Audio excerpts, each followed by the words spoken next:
Hello and welcome to World Talks on TVP World with me, Ashim Kumar. As Moldova prepares for its crucial parliamentary elections this September, the stakes could not be higher. With energy security in crisis, pro-European forces under pressure and Russian-backed parties gaining ground, Moldova finds itself at a historic crossroads.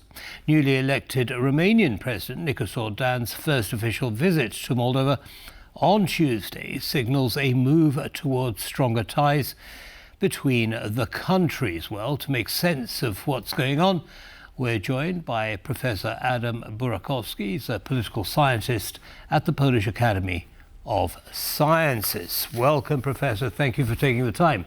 Thank you for inviting me. A pleasure, Good sir. evening. Good evening. Good sir. evening to you. So, first international visit by the President of Romania. What does that mean? What signals is that sending? So, technically speaking, it was not the first visit after he was elected. The first visit was to Poland, but Nicuşor Dan was not sworn in at that time. Okay. Then he visited Vilnius, but he participated in a multilateral forum of Bucharest 9, so-called group, and a meeting with Nordic countries. He met also President Zelensky there. But his first state visit was to Republic of Moldova. And this is a habit of newly elected Romanian presidents to make the Moldova the first visit. Why is that? Because these countries have a lot in common. Actually, they shared a lot of history together. They speak the same language. Only Moldovan is a different accent, a different pronunciation, but the language is the same. And for a longer period of history, it was one country. Basically, the ties are very close. We can compare it to some countries that have other, for example, a Czech president. His first visit is to Slovakia, of course. Yes. So, right. This is a first visit, but it is also very important in terms of the politics. So, many Moldovans have Romanian passports. Including the president, Maia Sandu. And in last elections, the 80% of the inhabitants of the Republic of Moldova who have Romanian passports, they voted for Nicuşor Dan. So he wanted also to thank them. And he met with a big crowd in Chișinău, really saluting him and congratulating him on the election, and also counting on his support for the European integration of the Republic of Moldova. Okay. So let me just pause and understand what you're saying, Professor. So 80% of Moldovans that hold Romanian passports voted for President Dan in Romania, who is very pro-EU. He, of course, Romania is a member of the European Union. What does that tell us about the interest in Moldova towards joining the EU, or at least starting accession talks? So the population of Moldova is divided on this issue, but the majority really supports the EU integration, and even the people who are a little bit reluctant to that, they can travel to the European Union, and many of them do, to find a job, to visit their friends. The general trend is to integrate the Republic of Moldova with the European Union, and Romania is one of the biggest supporter of gives one of the biggest support to that.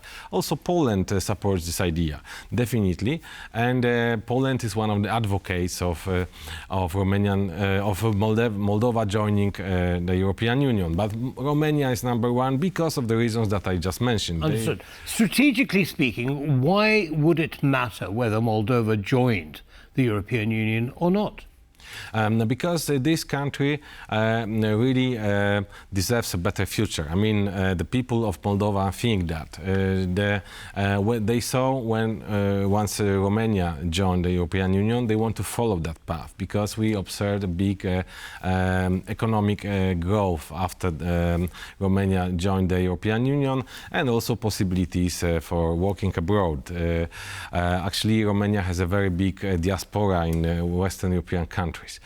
So they also want to travel free. And strategically speaking, the enlargement of the European Union in that direction is very important, also because it would give also impulse for Ukrainian European Union aspirations, and it will show that European Union is capable of enlarging towards the east.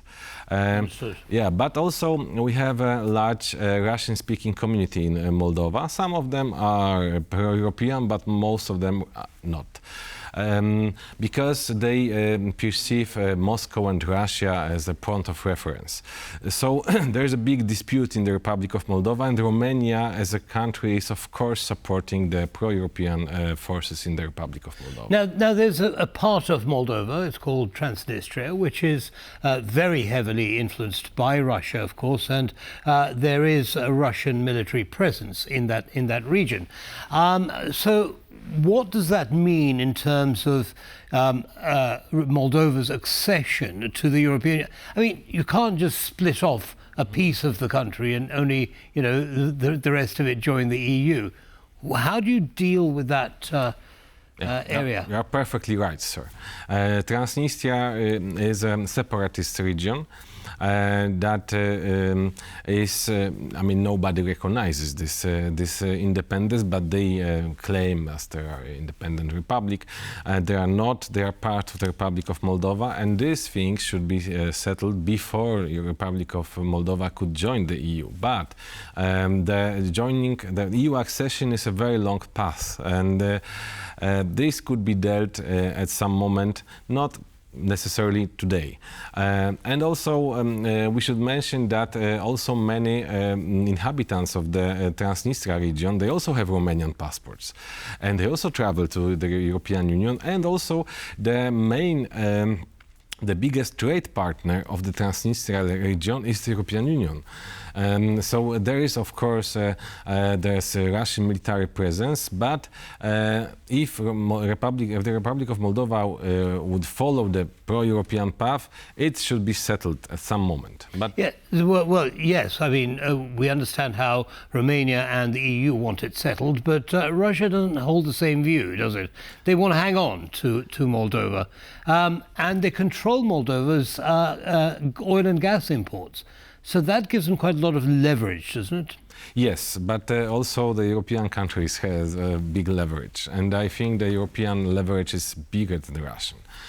So there's still an ongoing dispute and some political fight about this issue, but I'm quite positive. I mean, if you go to Chișinău, you see that these people want to really, they look towards West as their like goal of something that could protect their economic growth. So of course some regions, as you mentioned, Transnistria, there is also another region, Gagauzia, which is the autonomous republic, and the people there are rather reluctant about the EU, but they do not they are not the majority of the inhabitants. So right now Romania has offered to step in the Russian shoes in terms of the provision of oil and gas to Moldova. How sustainable is that?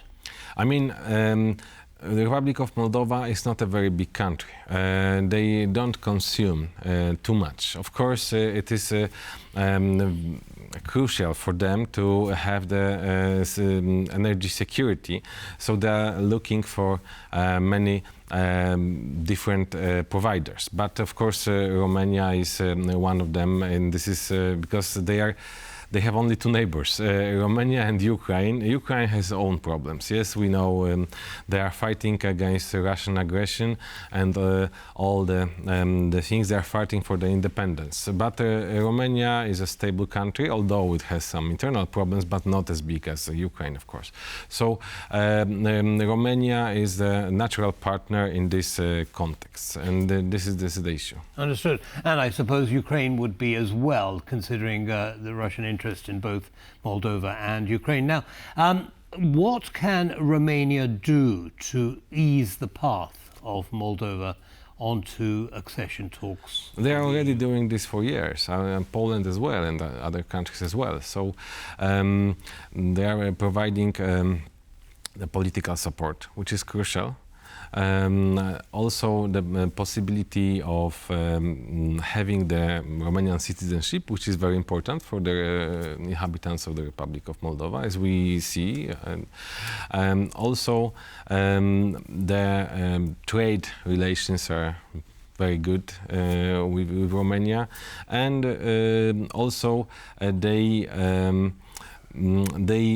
provide some, possibilities of studying in Romania, of learning, and as I said, they share the common past, and they understand that their destiny is quite common. Is intertwined. Yeah. Mm-hmm. Yeah. Understood. Well, let's see how that process proceeds and what the outcomes of the talks are. And we'd love to have you back again to talk us through any new developments, Professor.